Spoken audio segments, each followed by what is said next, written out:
ஊழியத்தை விட்டு 2 வருஷம் வீட்டுக்கு போயிட்டேன். பைபிள் வாசிக்கல, ஜெபம் பண்ணல, சர்ச்சுக்கு போகல. யாரு? நான் பைபிள் காலேஜ் முடிச்ச பாஸ்டர். நான் ஒரு பைபிள் காலேஜ்ல டீச் பண்ணிட்டு இருந்தேன்.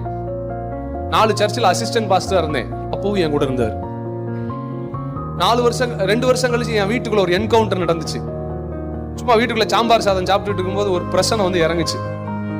வீடே அப்படி கிளவுடி, அவர் மாதிரி மேகமூட்டமாச்சு. அப்பவும் என் கூட இருந்தார். அதுக்கப்புறம் அங்க இருந்து லேவி 1 எழுதுனேன். லேவி 1 பாட்டெல்லாம் எங்க ஊர் பக்கத்துல ஒரு சின்ன கிராமம் இருக்கு, சாம்பவர் வடகரை. அந்த சாம்பவரோட சுரண்ட பக்கத்துல அங்க போய் 15 பேர் இருக்க இடத்துல தான் நான் ஊழியம் பண்ணேன். 4 தாத்தா, 2-3 பிள்ளைய. அது எதுக்கு வருதுன்னே தெரியாது. வருங்க, அப்புறம் எழுப்பி விடணும், சர்ச்சு முடிஞ்சிருச்சு போங்க. அப்படிதான் ஒரு மாதிரி அப்படி வருவார்கள், அசைவாடுவார்கள், அப்புறம் தூக்கிட்டு போயிடுவாங்க. அங்கேயும் நின்று இப்படித்தான் பாடினேன். நீர் மாற்றமே, நீர் மாற்றமே எங்கள் சொந்த கையை தட்டி அந்த